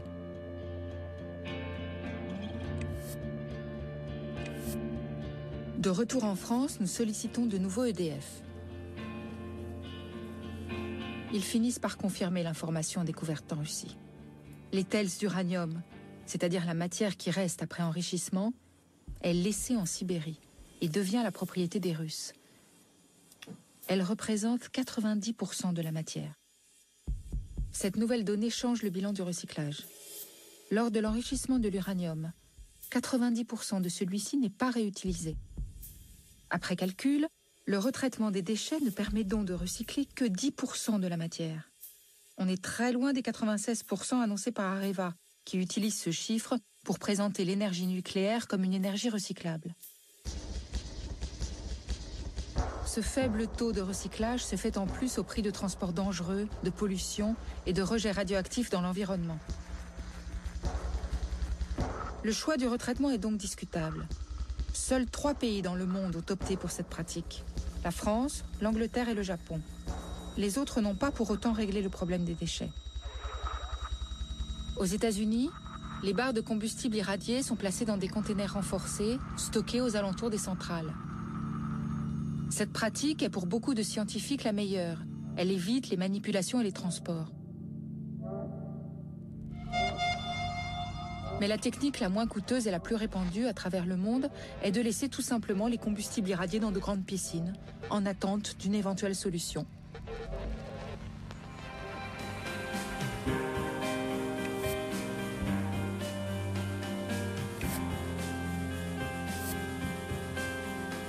Bob Alvarez a travaillé à Washington, au Sénat, comme enquêteur sur les sites nucléaires. Ancien conseiller énergie de Bill Clinton, il a étudié les risques du stockage en piscine. Eh bien, mes collègues et moi, nous avons écrit un rapport en 2003 dans lequel nous étudions les documents des 25 dernières années concernant la sécurité des déchets radioactifs. Nous avons poussé la logique à l'extrême pour imaginer ce qui arriverait en cas d'acte terroriste. Et le problème majeur est que ces combustibles sont stockés dans des piscines. Et s'il n'y a plus d'eau, le combustible s'échauffe et s'enflamme. Un tel incendie de déchets radioactifs libérerait d'énormes quantités de radiation dans l'air et provoquerait une contamination 4 fois supérieure à celle relevée à Tchernobyl. Les populations devraient quitter leur habitation avec l'interdiction d'y revenir, et ce sur une étendue équivalente à 4 fois celle de Tchernobyl. Bien entendu, nous avons été dénoncés et attaqués par l'industrie nucléaire et par le gouvernement. Et le Congrès a demandé à l'Académie nationale des sciences d'étudier ce problème. Et en 2005, l'Académie a déclaré que nous avions raison, qu'on ne pouvait ignorer ce problème et qu'il fallait s'en occuper plus sérieusement.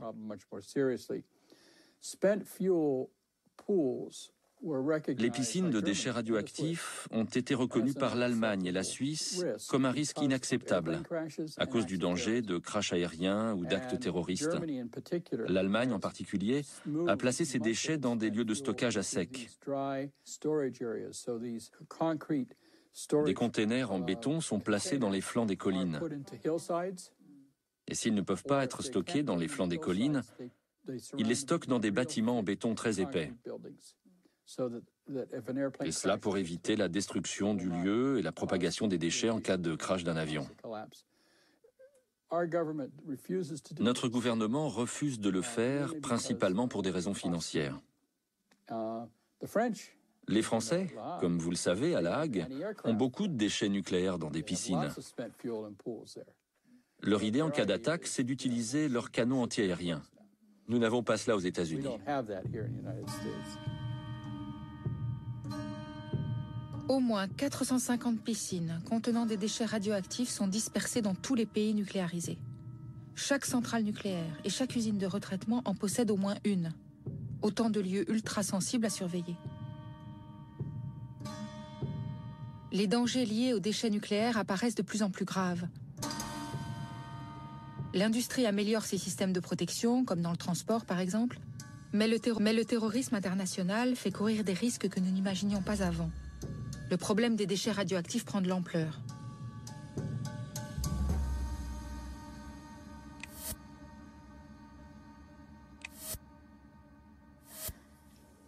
Corinne Lepage a été ministre de l'Environnement en France. Sa responsabilité lui a permis d'avoir une vision éclairée des questions que pose le nucléaire. On est parti sur cette technologie en faisant un pari, c'est celui de savoir traiter les déchets. Ce pari, il a été lancé dans les années 70, nous sommes en 2010 bientôt, et le pari n'est pas gagné 40 ans plus tard. On n'a pas trouvé de solution pour les déchets. Le traitement des déchets, cela pourrait être effectivement la réutilisation massive du déchet nucléaire, ce n'est pas le cas avec le MOX, ou ça pourrait être un instrument permettant d'incinérer les déchets nucléaires, ça n'existe pas. Et donc, pour l'instant, on est collé avec ça. Alors, c'est pour ça que ce n'est pas une filière durable, au sens auquel on entend aujourd'hui les filières durables. Et en ce qui concerne le nucléaire, il y a une religion, je dirais en France, partagée par l'essentiel de la classe politique de droite et de gauche. Et aujourd'hui alimentée par la question du changement climatique sur le fait que le nucléaire va nous sauver.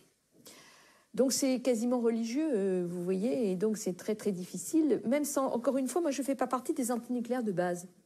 Je ne suis pas a priori contre la technologie nucléaire, je pense qu'elle pose beaucoup de problèmes. Je ne suis pas sûre qu'elle soit économiquement rentable. Mais ce dont je suis sûre, c'est qu'elle est à l'origine de beaucoup des maux MAUX de la société française, du fait de l'opacité du secret dans lequel le système s'est enferré, qui a débordé sur plein d'autres choses, parce qu'il fallait cacher le fait que c'était fait pour le nucléaire. Et deuxièmement, c'est à l'origine d'une partie de nos difficultés économiques actuelles, dans la mesure où le fait que nous ayons tout misé sur le nucléaire a fait qu'on n'a pas développé les énergies renouvelables, l'efficacité énergétique, les nouveaux matériaux, etc., etc., et que notre industrie est en retard. Même si le choix du nucléaire est remis en cause, il échappe aux populations. Il lui a été imposé depuis ses débuts. Mais qui décide vraiment de ces orientations qui entraînent tout un pays pour des décennies? Qui détient le pouvoir nucléaire en France? Michael Schneider est analyste international sur les questions d'énergie et de nucléaire. La politique énergétique en France est inventée et développée sous la responsabilité du corps des mines, et non pas des politiques. Le corps des mines, c'est quoi? C'est l'élite de l'élite du système français des écoles d'ingénieurs. C'est-à-dire, c'est la première douzaine qui sort de l'école polytechnique, plus une star de l'école normale supérieure ou d'autres écoles, mais moins de 20 par an. Et ces gens-là occupent l'ensemble des postes qui sont importants pour la mise en place de la politique énergétique. C'est-à-dire les directions au niveau des ministères clés, c'est-à-dire l'industrie, la recherche, l'environnement, mais aussi au niveau politique, c'est-à-dire Premier ministre, présidence de la République. Et puis il y a le secteur industriel, c'est-à-dire le patron ou la patronne aujourd'hui d'Areva, bien entendu, le CEA, les postes importants au niveau d'EDF. Et ce sont des postes qui appartiennent, si j'ose dire, au corps des mines. Les politiques ne s'intéressent absolument pas à ce secteur, c'est-à-dire il est laissé au corps des mines. Et donc la formation, si j'ose dire, des politiques aux questions énergétiques est une catastrophe. Le débat de la présidentielle entre Ségolène Royal et M. Sarkozy a été un exemple vraiment phénoménal de cette problématique. C'est-à-dire il y a deux personnes qui sont candidats à la plus haute fonction de l'État qui discutent d'un sujet dont ils n'ont pas la moindre idée conceptuelle.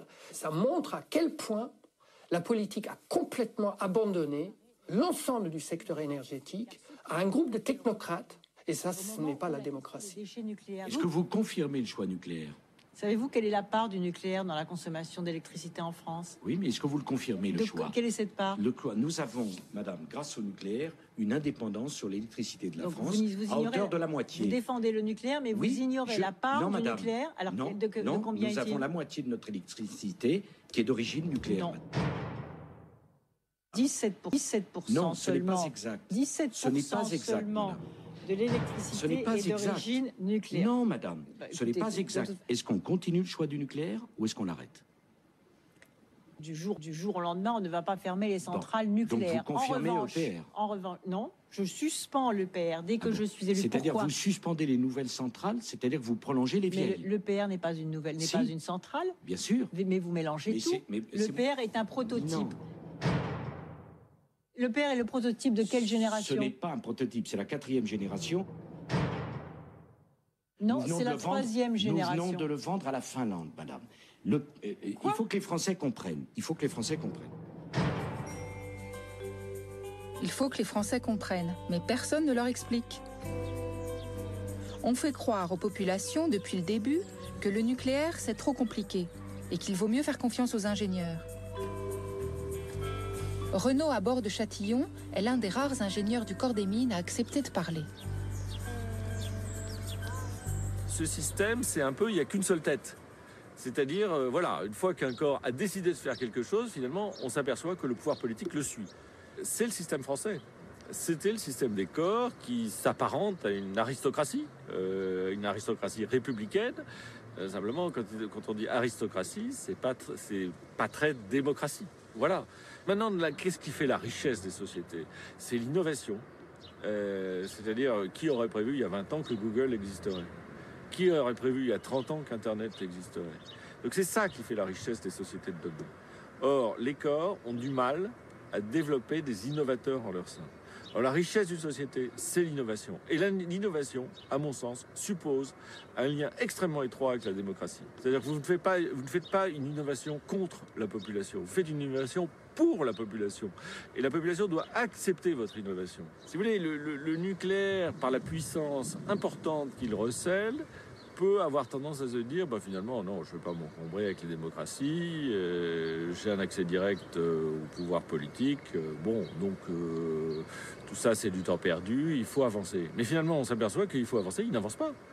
Actuellement, y a-t-il des exemples de redémarrage du nucléaire dans le monde? Pas vraiment, par rapport à ce que ça pourrait être. Elle a une chance incroyable, cette industrie. Attendez, prix du pétrole en forte hausse, problème d'effet de serre. Donc cette industrie, elle a, je dirais, plus qu'un boulevard devant elle. C'est une autoroute à 15 voies qu'elle a devant elle. Simplement, elle doit résoudre 2 problèmes. La sécurité, 3 problèmes. La sécurité, la démocratie et les déchets. L'histoire montre que les populations ont été systématiquement désinformées. Dans tous les pays nucléarisés, le secret qui entoure le nucléaire a soulevé des vagues de contestation. Les mouvements d'opposition ont réclamé plus de démocratie. Après des décennies de confrontation à travers le monde, certains États comme l'Allemagne, la Belgique et l'Italie ont décidé de tenir compte de la volonté de leur population.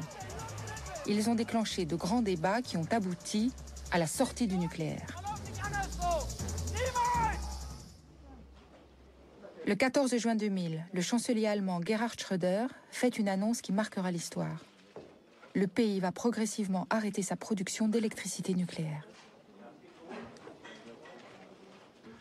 Wir haben uns darauf geeinigt, dass rund 2500 Terawatt aus den verbleibenden Kernkraftwerken produziert werden. Ich will nicht herumreden, das entspricht einer Laufzeit von 32 Jahren. Das liegt also oberhalb dessen, was die Bundesregierung bereit war, zunächst zuzugestehen. Aber wie das in Verhandlungen so ist, muss man sich aufeinander zubewegen. Das liegt unterhalb dessen, was die Wünsche der Industrie waren. Aber ich halte das für einen außerordentlich vernünftigen Kompromiss. Gute Nacht. La décision d'arrêter le nucléaire en Allemagne ne résout pas pour autant le problème des déchets qu'ils ont produits. D'énormes quantités de combustible irradié ont été envoyées en France pour y être retraités. Et les Allemands doivent aujourd'hui récupérer les résidus du retraitement, des déchets vitrifiés de très haute activité. Chaque année, un convoi part de France et conduit ces containers de déchets vers le site de Gorleben. Ces transports focalisent la lutte antinucléaire et sont systématiquement le théâtre de nombreuses manifestations et affrontements.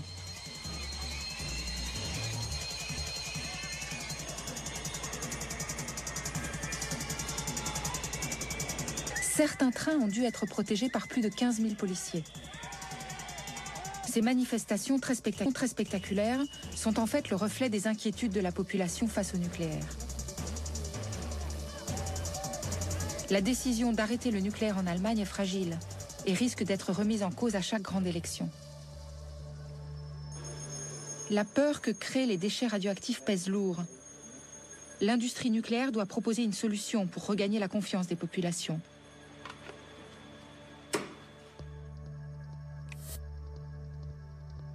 La recherche actuelle annonce qu'elle aura peut-être un début de solution en 2050 avec la transmutation.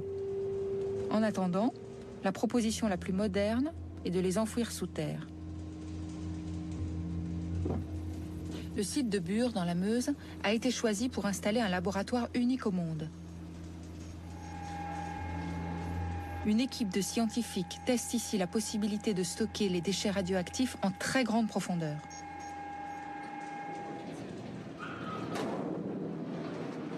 Voilà, on y va. C'est parti. Voilà, donc on va descendre à 490 mètres. C'est au milieu de la couche d'argile que l'on étudie. Cette couche d'argile se situe entre moins 422 et moins 552 mètres. Actuellement, Jacques Delay, le chef du service scientifique du laboratoire, et Marc-Antoine Martin, responsable de la communication, nous font visiter les lieux. Actuellement, il doit y avoir 30-35 personnes.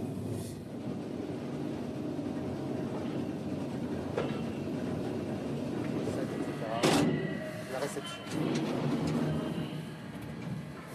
Aucun déchet radioactif ne sera gardé dans le laboratoire de Bure. Ce n'est qu'un site expérimental. Si les recherches sont concluantes, un vrai site de stockage définitif sera creusé dans les environs. Ce laboratoire se trouve au milieu d'une énorme bulle d'argile choisie pour son caractère imperméable. On va installer dans cette couche géologique les déchets nucléaires. Donc on va stocker les déchets nucléaires de haute activité vie longue et de moyenne activité vie longue. Donc des déchets fortement radioactifs? Les déchets les plus radioactifs. Alors ce que l'on étudie ici, ce sont en fait les propriétés de confinement de la roche pour confiner sur de très longue période, dizaines de milliers, centaines de milliers d'années, la radioactivité. Pourquoi? Parce que ces déchets sont dangereux? Ce sont évidemment des déchets très dangereux. Et au bout de certain nombre de milliers d'années, les colis de déchets seront soumis à une dégradation. Et donc, il faut que la roche assure un confinement de tous les produits radioactifs de façon à ce qu'ils restent confinés le temps de la décroissance radioactive. Le béton, l'inox et le verre qui enferment la radioactivité finiront par disparaître. Les déchets seront relâchés et traverseront lentement la couche d'argile pour remonter à la surface. Les déchets seront dangereux au moins 200 000 ans. Ils ne doivent pas ressortir dans la nature avant. Les calculs des ingénieurs et leurs choix sont d'une importance capitale pour l'avenir. Dans 100 ou 200 ans, les galeries contenant les déchets seront certainement rebouchées. Il ne sera alors plus possible de faire marche arrière. Alors il faut bien voir que donc, le stockage, s'il est construit dans les années 2025-2030, a environ 70 ans à un siècle d'exploitation. Au bout de cette phase d'exploitation, 70 ans, un siècle, eh bien, ce site sera surveillé pendant peut-être encore 200 ans derrière. Au-delà, s'il peut continuer à être surveillé, il sera surveillé, mais il est possible que la mémoire soit perdue. Et donc il est important que le stockage en lui-même soit sûr, de sorte que même si la mémoire était perdue, eh bien, il ne puisse pas arriver quelque chose de dommageable. On peut imaginer qu'un jour, quelqu'un fasse de l'archéologie et redécouvre ces fûts? C'est une bonne question. On a eu cette question de la mémoire qui est venue souvent de la part du public. Et on a eu deux opinions qui sont apparues un peu spontanément dans les débats. Des gens qui ont dit non, le stockage, il faut absolument qu'on le marque en surface par des œuvres gigantesques, peut-être par de l'art, parce que l'art, on le préserve, on s'en souvient, c'est beau, par des pyramides, des choses comme ça. Et comme ça, les hommes du futur se souviendront que là, il y a un stockage. Et puis il y a eu d'autres opinions, des gens dans la foule, qui ont dit mais non, au contraire, il faut banaliser, parce que si on laisse une trace, et si on ne l'oublie pas, alors l'homme du futur sera aussi curieux que nous et il y aura un archéologue du futur qui va se précipiter pour aller chercher le stockage, etc. Alors après, ça c'est presque de la poésie, j'ai envie de dire. On est dans la science-fiction. Toujours est-il que là, chacun peut avoir tort ou a raison. Ça, donne rendez-vous dans 100 000 ans pour le savoir. Mais dans tous les cas, on en revient à cette question de la mémoire ou de la confiance. Est-ce qu'il faut mieux faire confiance à l'homme, à la société, pour gérer les déchets ou à la géologie? C'est aussi ça la logique du stockage. Aller chercher de la stabilité en profondeur, quoi qu'il advienne en surface.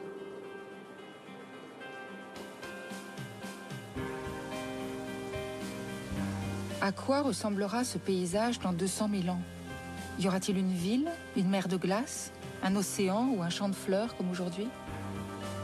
Le nucléaire est la seule activité humaine qui nous demande de nous projeter sur de telles durées. 200 000 ans. Ce sont plus de 6 000 générations qu'il faut mettre à l'abri de nos activités actuelles.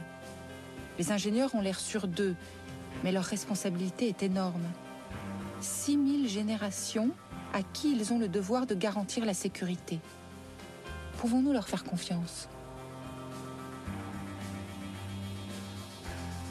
Bernard Bigot est haut-commissaire à l'énergie atomique en France. Il est conseiller scientifique et technique du président de la République et du gouvernement. Lorsque les constructeurs de cathédrales ont empilé les premières pierres pour construire les édifices que nous bénéficions aujourd'hui, ils n'ont pas construit la cathédrale pour qu'effectivement, à la fin de leur vie, ils la voient réduite en poussière. Ils avaient confiance dans la qualité des matériaux qu'ils utilisaient et la capacité que ceux-ci traversent le temps. Eh bien, c'est la même chose sur les déchets nucléaires. À l'échelle de temps humaine, on est capable de prendre des dispositions qui garantissent sur le très long terme le parfait confinement et la parfaite gestion des déchets nucléaires. Comment est-ce que vous pouvez être aussi sûr de ça? Lorsqu'on traite les déchets nucléaires, Il y a un mot qui est pour moi extrêmement important, c'est confiance.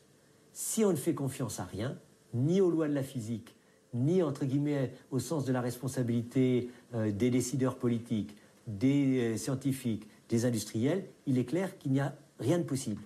Si vous ne faites pas confiance à d'autres qui ont des responsabilités disjointes des vôtres et qui, pourtant, peuvent être amenés à prendre ces décisions qui peuvent avoir un impact sur votre propre environnement, sur les propres conditions de vie, il n'y a rien qui se passe. Écrire l'avenir s'impose de faire confiance.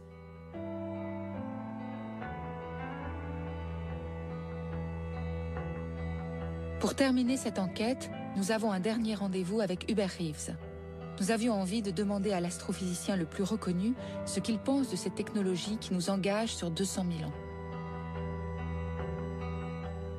Le problème du nucléaire, je dirais, c'est d'hypothéquer l'avenir. Hypothéquer l'avenir entre le moment où vous mettez un réacteur en marche et le moment où vous l'avez démantelé, il peut y avoir plus d'un siècle. Est-ce qu'un seul régime politique a pu durer un siècle?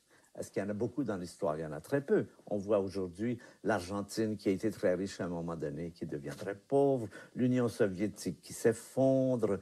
On ne peut pas parler de stabilité politique à l'échelle de 1000 ans, en tout cas. Imaginez que les Égyptiens avaient fait stocker du nucléaire. Aujourd'hui, vous voyez qui s'en occuperait. Je pense que c'est effectivement un peu délirant de penser pouvoir gérer l'avenir à des périodes comme celle-là, quand on regarde le passé de l'histoire humaine, quand on voit les changements, les bouleversements et tout ça. Pour moi, c'est un peu délirant, ça, je dois bien le reconnaître.